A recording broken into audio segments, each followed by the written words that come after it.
예, 반갑습니다. 건국대학교 김종원입니다. 예, 마지막인데요. 저는 이제 여러 피해자 유형 중에 사후 노출자를 이제 제 주제를 삼았습니다. 근데 아마 다들 생소하실 겁니다. 사후 노출자라고 하는 그 말 자체도 되게 생소하고, 또 아마 지금 5.18 이 연구의 취지를 이해하신다고 하더라도 이 피해자의 범위에 사후 노출자를 넣는 것이 과연 타당한가에 대해서 여전히 이제 의문도 많이 가지고 계실 거라 생각됩니다. 아마 좀 많은 논의들이 좀 필요할 거라 생각됩니다. 제가 이 시작 부분에 그림을 이렇게 넣었는데 그냥 넣은 게 아니고요.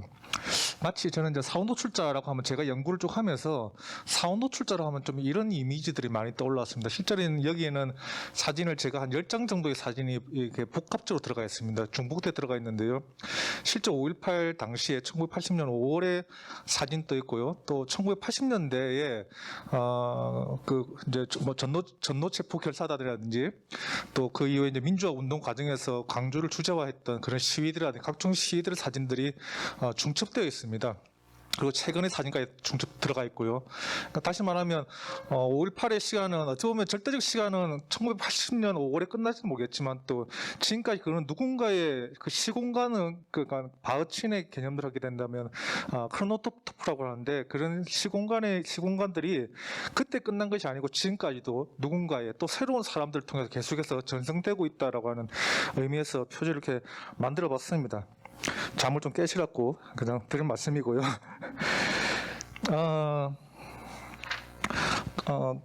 그림에서 보다시피 저희가 이 연구에서 잡았던 5.18의 사후 노출자는 직접 당사자 그룹, 다시 말하면 당시에 직접 광주의 금남로에서 싸우셨던 분들, 시민군들부터 해서 또는 피해를 보신 분들, 희생자 또는 아까 우리 앞선 저희 연구에서 나왔던 목격자와 일선 대응인까지도 사실은 이 동그라미 안에 들어간다면 사실 그걸 사후 노출자는 벗어나 있습니다. 그러니까 당시에 광주에 있었다 하더라도 아주 나이가 어려서 전혀 그에 대한 기억이 없다든지 또는 집안에 광주 항쟁과 관련돼서 어떤 피해자와 희생자가 없어서 전혀 광주에 대한 이야기를 못 듣고 자랐다든지 또는 광주에 당시에 살지 않았다든지 이런 분들까지 다 포함하는 겁니다. 그래서 결론적으로는 5.18에 참여하거나 직접 보지 못한 사람들이고요.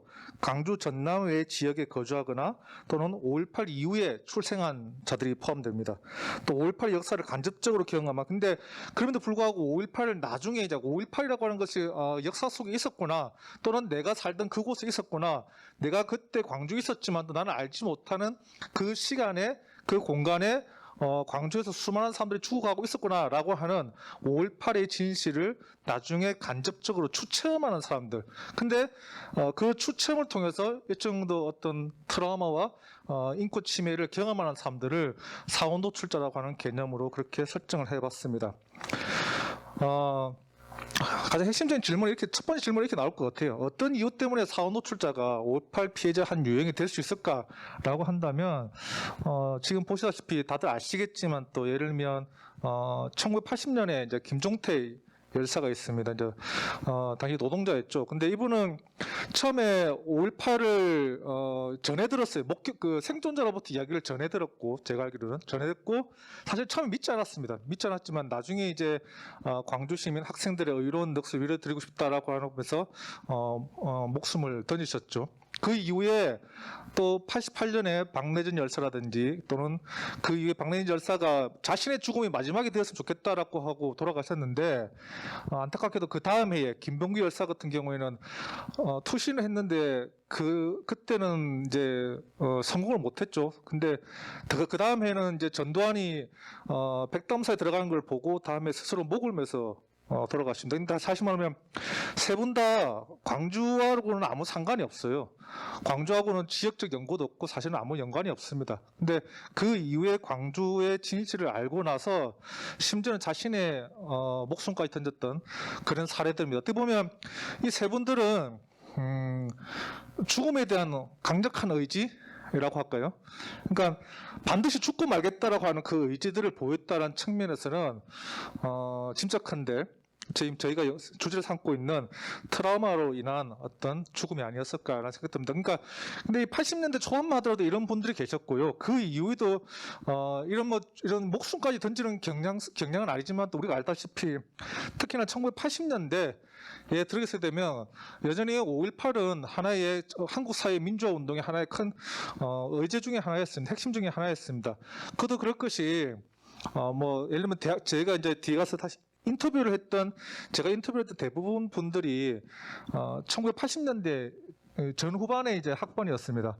근데 이분들이 이제 아시다시피 1980년에 대학생이었을 때는 그 서울역 해군 이후에 3일 뒤에 이제 5.18이 터지거든요.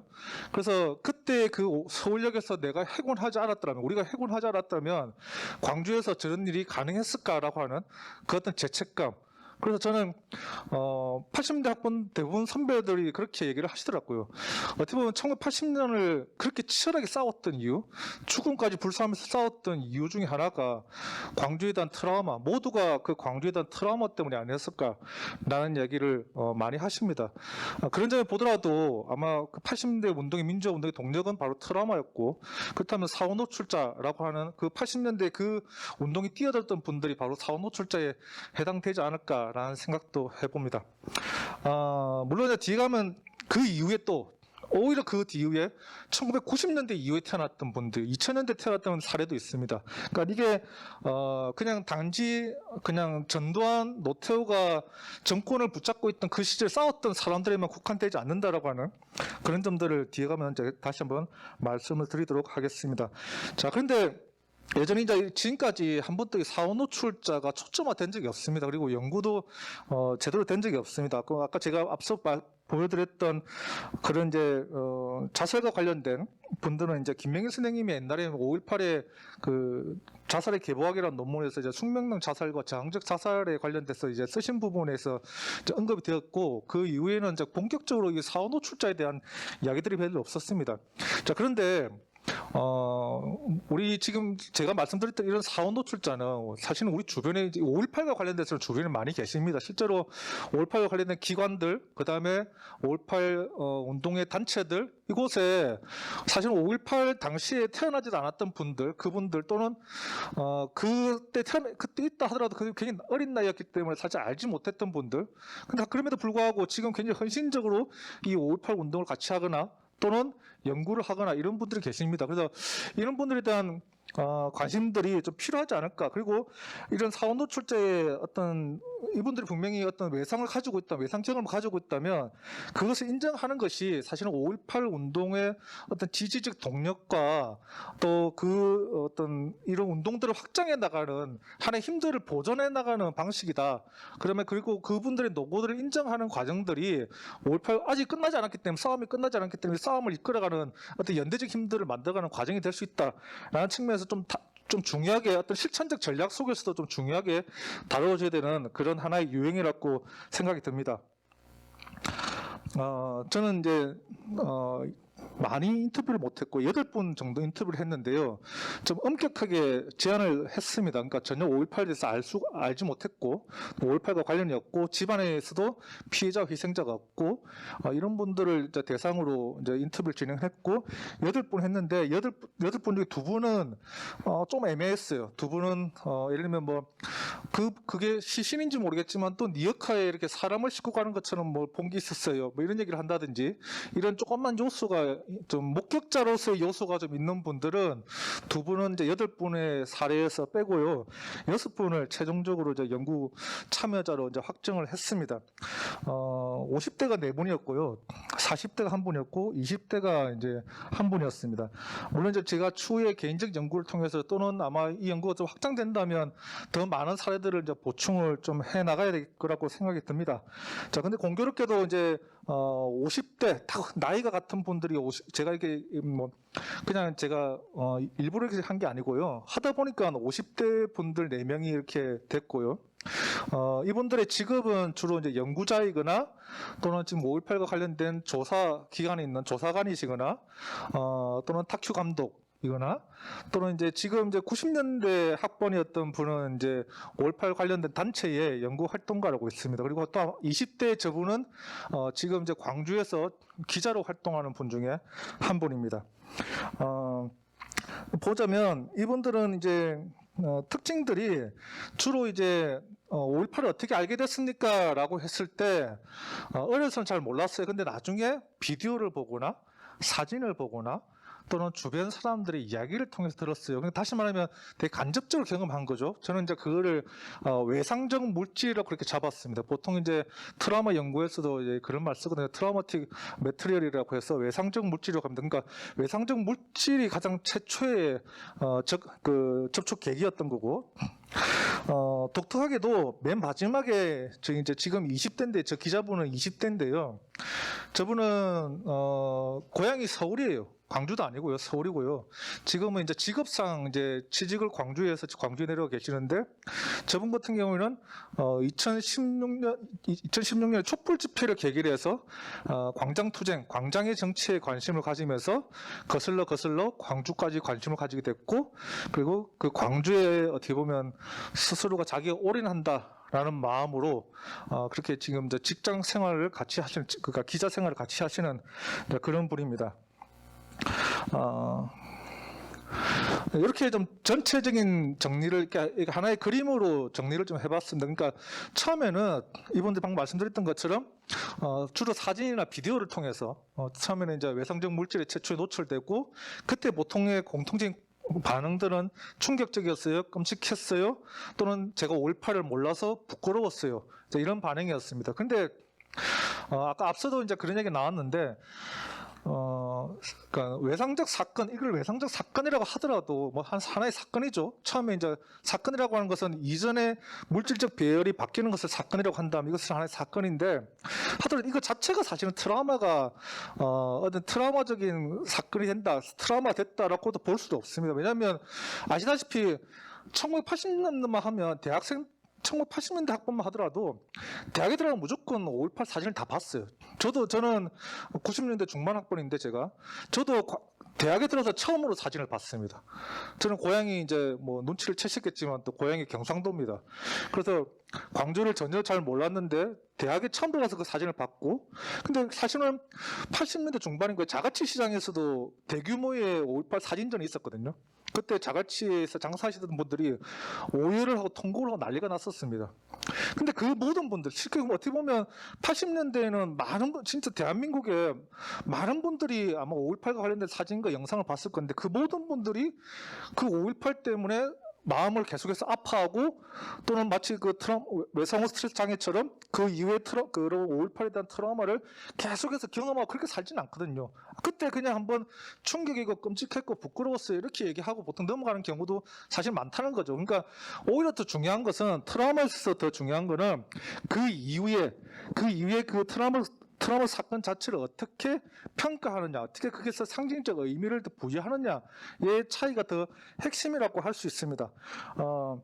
다시 말하면 그 트라우마 사건을 어떻게 자기 서사의 사건 중심성으로 가지고 들어오느냐가 대단히 저는 이제 중요하다고 봤고, 그 과정 중에 하나 개입하고 있는 과정 중에 하나가 저는 인지적 평가, 다시 말해 스키마 같은 것이 개입한다 봅니다. 예를 들면 80년대는 그게 충분히 되게 용이했다 봅니다. 80년대 자체가 인터뷰를 했었던 연구에 참여하셨던 대부분 분들이 뭐라 말씀하시냐면 내가 의지적으로 참여한 것이 아니에요. 어쩔 수가 없었어요. 우리의 시대적 분위기 자체가 그걸 하지 않을 수가 없었어요. 우리는 모두가 5.18을 갖고 싸움을 해야 됐어요 라고 이야기를 하거든요. 그러니까 그런 거 본다면 하나의 그 표현은 시대적 분위기, 무드라고 표현했지만 그 모두가 공통적으로 공유하고 있는 어떤 인지적인 어떤 공유점들이 가지고 있었다고 봅니다. 그 이후에 90년대 이후에 5.18을 접촉한 분들 또는 아까 제가 말씀드렸던 20대, 지금 20대에 있는 그 기자분들도 마찬가지죠. 하나의 2016년 촛불 집회라고 하는 실존적 조건이 물론 주어져 있지만 그 조건 위에서 광장 정치에 대한 어떤 개념들 또는 그런 인지적 평가들이 함께 어우러져서 5.18에 대한 것을 자기 인생에 굉장히 중요한 하나의 사건으로서 자기 기억의 사후 기억이라고 할까요? 그리고 사후 기억이라고 하는데요. 하나의 마치 자기가 경험하지 않았지만 자기 인생에 마치 기억인 것처럼 중요한 기억으로서 의미화하고 상징하는 그 과정들이 있다고 봅니다. 그 과정 속에서 희생자와 피해자에 대한 공감과 또는 그 사건에 대한 책임감, 함께 해결해 나가는 책임감, 또는 그것이 굉장히 중요하다고 하는 지각된 중요성, 이것들을 함께 가진다라고 그렇게 보여집니다. 그리고 이제 그게 모이면 실제로 이제 그때부터는 아까 우리가 집단 트라우마 얘기하다시피 하나의 집단 감정으로서 피해자분들 같이 연대를 한다든지 또는 동료 연구자와 같이 함께 연구를 한다든지 이런 이제 집단 감정으로서 이제 공유하는 감정들이 생기는 거죠. 그다음에 그래서 아마 80년대는 그것이 더 심했을 거고 더 강했을 것이고요. 함께하는 분들이 많았기 때문에 그만큼. 그래서 분노와 절망과 이런 것들을 함께 하면서 그것이 한편에서는 저항적 힘으로서의 유대감과 집단적 응징력으로 갔을 것이다. 그래서 대체적으로 사고 노출자들은 트라우마적 환자들은 예를 들면 이게 뭐랄까요? 무기력하고 이런 형태를 띠는 경우가 많을 수 있는데 대체적으로 저희가 조사했던 사후 노출자들은 오히려 저항적으로 가거든요. 그러니까 아까 앞서 자기 몸을 던진 것도 사실 하나의 저항적 차원이거든요. 그리고 보면 그래서 그런 저항적 차원에서 오히려 큰 동력들이 되어온 게 바로 사후 노출자였다라고 할 수 있습니다. 이분들의 이야기들을 서사들의 특징들을 좀 보자면요. 보통 이제 그때 문민정부 이전까지는 굉장히 이제 저항적으로 보통 사세요. 이렇게 자기가 막 전후체포 결사단 조사 다니고 막 하고 막 하시는데 딱 문민정부를 경유하면서 이때가 이제 전노가 이제 내란 반란죄로 중형 선고를 받고 나름 제도적인 청산이 이루어지고 보상도 이루어지고 아마 이런 시기였습니다. 시기적으로 보자면 그 과정 속에서 대체적으로 이제 한국 사회 이분들이 5.18의 의제는 어떻게 보면 1980년대 민주화 운동의 하나의 의제와 같이 맥락을 같이 한다고 저는 보고 있습니다. 그렇기 때문에 그 의제가 사라졌을 때 민주화에 대한 의제가 그만큼 누그러졌을 때 5.18에 대한 의제도 그만큼 약화된 것이 아닌가. 그래서 이분들이 그렇다 해서 5.18에도 완전 멀어진 삶을 살았다는 것이 아니고요. 보면 늘 관심을 가지고 늘 언제나 지지하고 있었고 그래서 어떤 잠재적 공감자 또는 혹은 그 이야기들을 5.18에 대한 얘기들을 전달하는 그런 전달자로서 살아왔다라고 생각됩니다. 그러다가 이분들이 이제 2000년대 중반 이후가 되면 연구자가 된다든지 5.18을 주요 주제로 삼는 연구자가 된다든지 또는 그 관련 기관에 들어간다든지 이렇게 이제 변모를 합니다. 갑자기 이제 다시 말하면 5.18과 굉장히 밀접한 관계를 다시 재설정하거든요. 그래서 자기 위치를 재설정하는 그런 경향성들을 보여줍니다. 그 이면에는 꾸준히 깔려 있었던 걸 보면 한 10여 년 동안에 내가 5.18 떠나 있다라고 하는 부채감 또는 어떤 부끄러움 이런 것들이 늘 깔려 있었고요. 한편에서 보자면 또는 이제 새롭게 5.18과 관계를 맺는 사람들은 희생자와 피해자에 대한 어떤 정서적 공감들을 더 강화하는 방식으로 다시 이제 자기 위치를 재설정하는 그런 경향들을 보입니다. 그래서 저는 크게 4가지 정도의 사후 노출자 유형을 뽑아봤습니다. 첫 번째는 사후 노출자이면서도 공감자. 그러니까 다시 말하면 아주 적극적으로 실천을 하진 않지만 또 5.18에 대한 진상규명 이루어져야 되고 전두환에 대한 어떤 처벌 다시 이루어져야 되고 이런 것들을 계속해서 이제 같이 이야기할 수 있는 그리고 공감자 그리고 연구자라든지 이런 분 연구자라든지 또는 재현 작업을 하시는 그런 이제 5.18 영화를 만든다든지 이런 재현 작업을 하시는 5.18 진실을 전달하는 전달자 또는 실제로 피해자들과 같이 쫙 하면서 5.18에 대한 부인에 대해서 계속 저항하려고 하는 그래서 디펜스 하려고 하시는 사후 노출자이면서 방어자 그 다음에 마지막으로 전달자와 공감 방어자로서 역할을 하다가 피해자의 관계 속에서 5.18 피해자의 관계 속에서 또는 5.18 단체 안에서 자기 업무 과정 속에서 어떤 소진을 경험하는 번아웃을 경험하는 그런 소진자가 이렇게 4가지 정도의 유형으로 나눌 수가 있을 것 같습니다. 방금 제가 말씀드린 부분이 이렇게 표로 정리된 거고요. 그래서 시간이 빨리 이렇게 정리를 하겠습니다. 근데 크게 이제 2가지를 말씀드릴 수 있을 것 같은데요. 사후 노출 트라우마 경험은 물론 이제 피해자하고 동일하다고 할 수는 없습니다. 직접적인 피해자 그룹과 동일하다고 할 수는 없고요. 또 동일하다고 주장할 생각도 없습니다. 근데 분명히 이제 외상적 물질을 접촉했을 때는 충격, 끔찍함, 침습, 회피, 그다음에 뭐 부끄러움, 책임감 이런 경험들을 분명히 합니다. 이제 근데 오히려 이제 그보다도 더 중요한 거는 이제 그 이유겠죠. 이분들이 주로 같이 이제 저항적인 주체로서 같이 살아왔기 때문에 또는 함께 연대하고 살아왔기 때문에 5.18 관련 업무 종사와 관련돼서는 좀 더 심각한 다시 말해 업무 부담감을 느낀다든지 피로감, 인간적 회의감, 방어 기제 상실, 그다음에 뭐 이런 회피적 정서를 보인다든지 또는 계속해서 자료를 접촉을 해야 됩니다. 계속해서 사진을 그 희생자의 사진을 계속해서 반복적으로 본다든지 또는 잘 몰랐던 어떤 문헌들을 파본다든지 이런 과정 속에서 그 정서적인 어떤 우울감도 경험하기도 하고 또 가해자에 대한 분노, 그다음에 그것에 대해서 자신이 무기력하다라고 하는 어떤 자책감 이런 것들을 반복적으로 경험하고 있었습니다. 방금 말씀드린 내용은 이렇고요. 그래서 요거는 이제 패러다임 모형 내용이고요. 제가 말씀드린 부분을 우리가 이제 정리를 한 겁니다. 정리를 하자면 이렇습니다. 제가 이제 사후 노출자의 존재론이라고 이제 썼는데요. 5.18의 이행기 정의가 지체되면서 사실은 나왔다 볼 수 있습니다. 그러니까 5.18이 과거에 끝났으면 처벌자가 깔끔하게 정리되고 끝났으면 사실은 사후 노출자의 존재가 그렇게 강하게 이렇게 남아있지는 않았을 겁니다. 물론 뭐 저는 마음의 상처는 절대 지워줄 수는 없다고 생각됩니다. 하물며 이런 대규모의 국가 폭력에 의한 학살이 이루어졌는데 이것이 단지 40년의 시간이 흘렀다 해서 없어지는 않을 겁니다. 그런데 그럼에도 불구하고 더욱 심각한 문제는 사실 이행기 정의가 제대로 이루어지지 않았다는 거죠. 그러니까 그런 지체로 인해서 이런 이제 사후 노출자가 생겨났다라고 볼 수가 있고요. 하지만 5.18의 접촉을 통해서 이 사후 노출자는 자기 인생의 방향을 전환한다든지 또는 그러면서도 뭔가 마음의 상처도 있기도 하면서 또는 정치적이고 사회적인 차원에서 어떤 지지 세력이 되어왔던 그런 존재들이라고 할 수가 있습니다. 그리고 또 한편에서는 부인에 맞서서 그다음에 5.18의 정신과 희생자 및 피해자의 명예를 방어하는 수행 집단의 역할도 해왔다라고 할 수 있습니다. 그리고 또 5.18 진실을 재현하거나 전달하는 그런 데도 많은 기여를 해왔던 분들이 바로 이 사후 노출자 그룹에 보통 이제 해당된다고 할 수가 있겠죠. 자, 그런데 이런 사후 노출자를 통해서 보자면 저는 크게 이제 두 가지의 시사점이 우리한테 있을 거라고 생각됩니다. 물론 이게 다시 한번 이제 말씀드리면 무작정 저희가 피해자의 범주를 확장하려고 한 건 아닙니다. 피해자의 범죄 확장, 우리 모두가 피해자다라고 얘기해서 그러면 마치 가해자에 대한 처벌이 더 용이해지고 정치적 전략이 좋아지겠지 이런 의도로 절대 접근한 것은 아닙니다. 그럼에도 불구하고 이 직접적 피해자 집단의 만약에 당사자 성만을 고려한다면 실제로 이분들은 당사자는 아니지만 사후 노출자는 당사자는 아니지만 당사자 성을 가지고 있거든요. 그러니까 저는 당사자와 당사자 성을 구분하는데 충분히 자기네들도 5.18의 하나의 피해자라고 생각하지 않지만 스스로가 5.18의 문제를 운동을 같이 해나가야 되는, 연대해 나가야 되는, 부인에 맞서야 되는 그런 사람들로 충분히 자기네들을 인식하고 있습니다. 그런데 불구하고 만약에 우리만의 피해자야, 너희가 무슨 피해자야라고 얘기하는 그런 당사자성만 고집하게 된다면 어떻게 보면 이런 이제 어떤 지지 세력들을 계속해서 연대할 수 없는 그런 문제가 발생하지 않을까라는 좀 우려를 할 수가 있을 것 같고요.